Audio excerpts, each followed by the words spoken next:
We're sitting here in studio with Ruben Luengas of En Contexto on Telemundo every night in Los Angeles, around the world, Yeah. on Telemundo, and part of our KPFK family with, and I'm not going to be able to pronounce the show, so you can pronounce it. Contragolpe. That means counterpunch. Counterpunch, which is a great name. And when does that air? Just to It's promote. on Wednesday, 9:30. Okay, Wednesday, 9:30. Every night. And In it's been Espanol. In Espanol, and it's been very successful so far. So the reason I wanted to get you in here was because there's been a lot of immigration news, and we had an interview last week about immigration, but there was an immigration rally when Obama came here, talking about deportation of street vendors. We've had Rhode Island just passed, I think yesterday, the in-state tuition for immigrants, undocumented immigrants in Rhode Island, which now is, I think, the 12th state.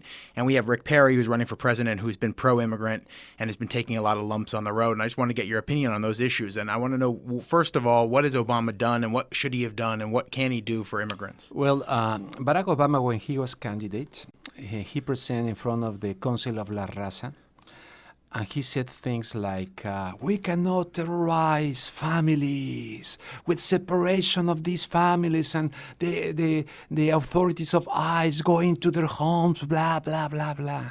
So what happened with Barack Obama?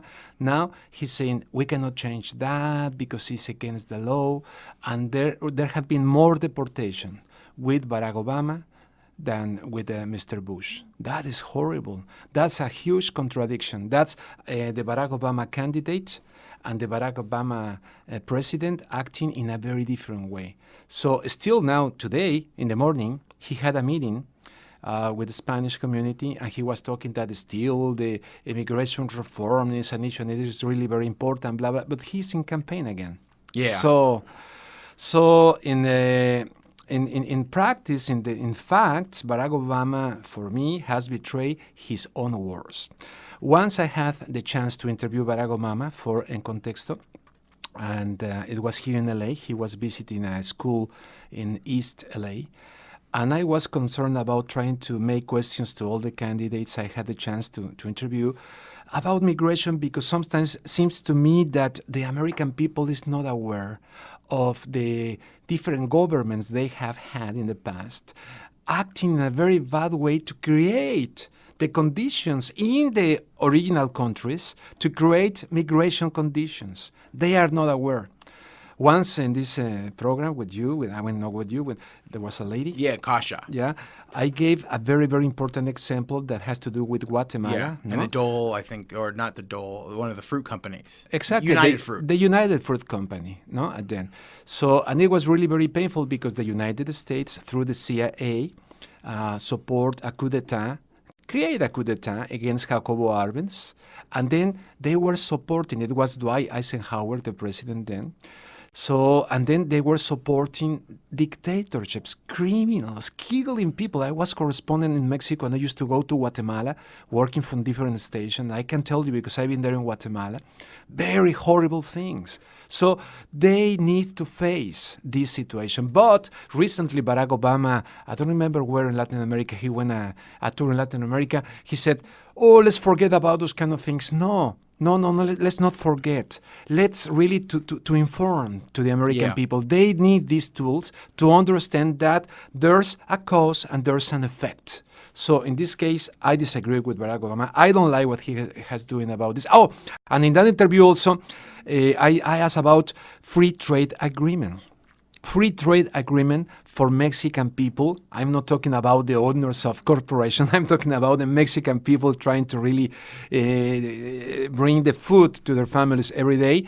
So for them, NAFTA has been horrible. And Barack Obama told me, you are right. Yeah, NAFTA is been very good for corporations, not for the people. If I became president, one of the things I want to do, and I can bring to you what that interview once. If I became president, I'm going to change that because I am aware of that situation. So he's been president. He was in Mexico with Felipe Calderón, and exactly the contrary again. So I am very disappointed. And now we talk about Bush. Bush was very good on, or at least tried to be good on immigrant rights to the chagrin of his own party, because he was that's something that, and we've seen it with Rick Perry. And I want to jump into that really quickly. When Rick Perry announced, and I had a little discussion with immigration expert for he's a fan of Barack Obama and he wants Barack Obama to win. But I said the minute Rick Perry came in the race with I think he won 41% of the Latino vote in Texas, which is pretty good for a Republican, that Obama released the DHS basically said we're not going to deport people unless they're criminals. And he's trying to kind of make amends with the Latino community.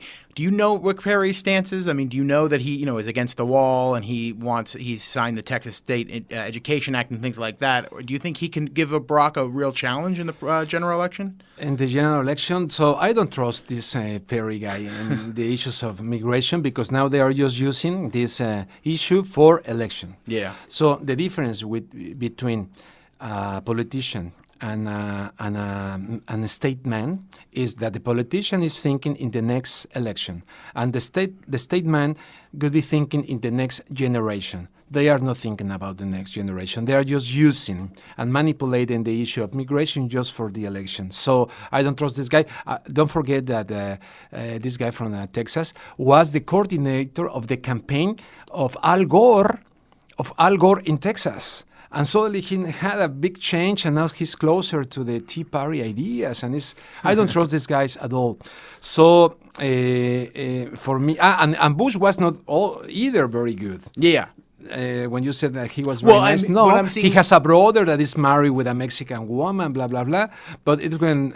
It's better for his party. I mean, his party is really bad. I mean, the Republican Party, and then the guy you know kind of well, Sheriff Joe, who you interviewed on En Contexto, or you confronted on En Contexto.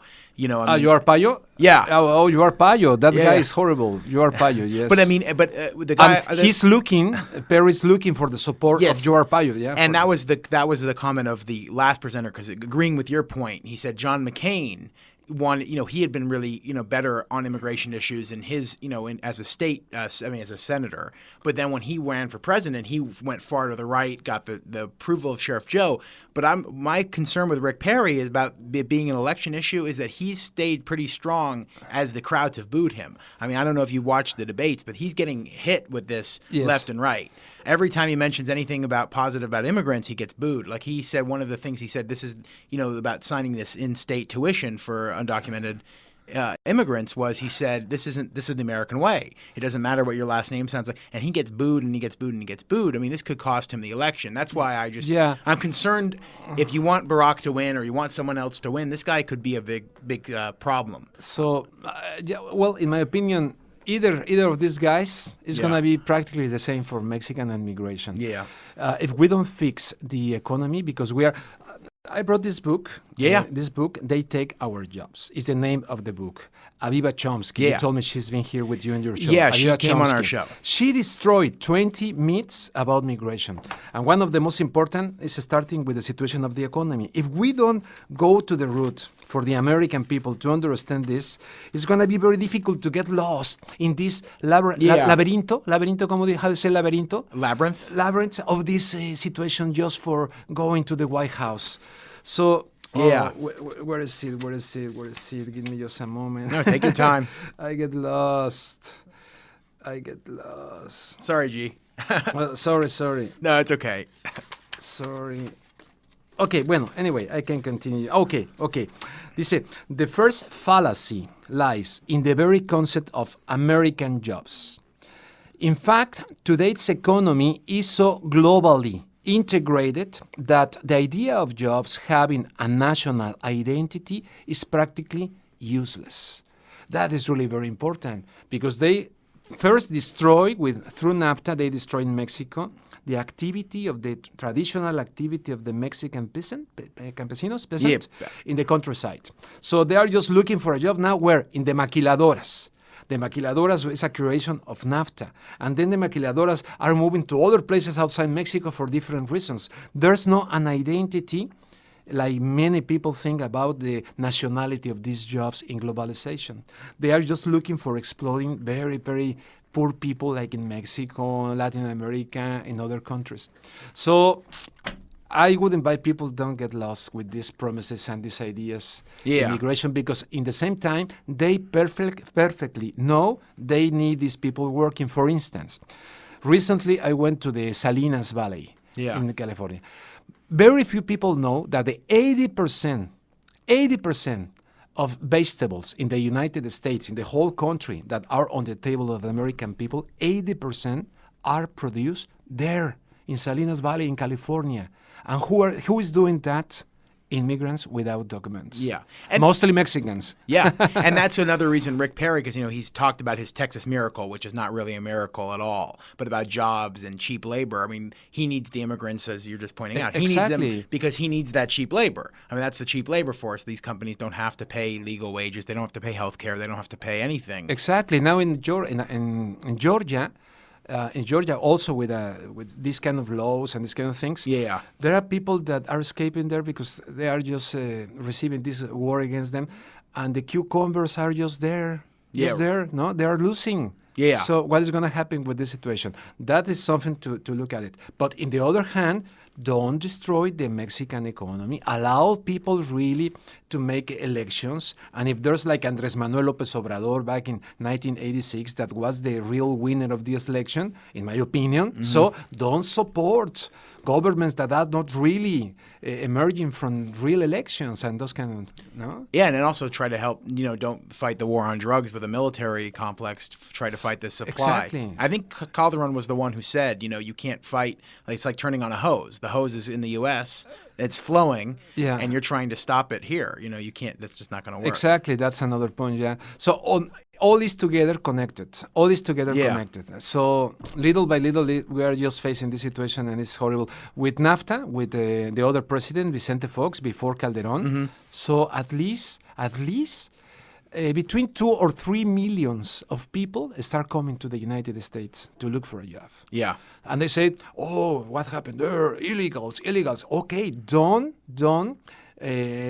help those economical policies in Mexico that are destroying these people. Yeah. No? And then just really quickly to wrap up here, and again, I want to just say as station identification, we're speaking with Ruben Luengas of KPFK and Telemundo 52 every night on En Contexto. I think it's 11:30, right? En Contexto is 11 every night. Every night 11 in and channel then, 52. And every Wednesday you have Counterpunch. Every Wednesday Counterpunch here on KPFK. In KPFK. But really quickly, what's the bright? Is there a bright future?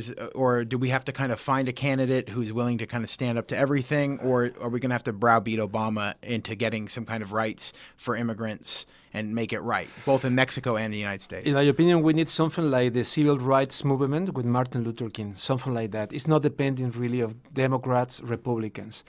We need a movement. Maybe we are looking for our own Martin Luther King, or maybe too many Martin Luther Kings, or something like that. That would be my opinion. And to finish, as you said, I recommend a book, War Against the Weak. War Against the Weak is a very important book written by Edwin Black. He explored, he got a Pulitzer Prize, Eugenics and Americans' Campaign to Create a Master Race.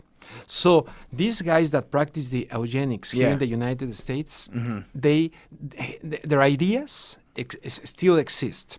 They are giving money and funding, supporting with money many of the laws against migration that we are having in Arizona and different places in the United States. And most of the people, they have no idea about this, the eugenics. So that's why if they want to go back to this history, War Against the Weak, very important, even before Hitler, trying to create a master race here. So it's connected to this environment that we are living in USA against migration. Well, thank you as always for joining us and giving us a piece of your mind. Thank you for inviting me. No problem. Have a great day. Thank you.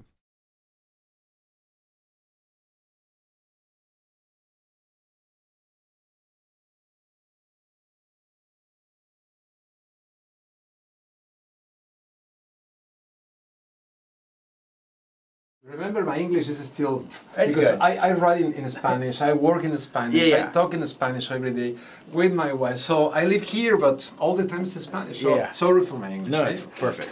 Once I said that.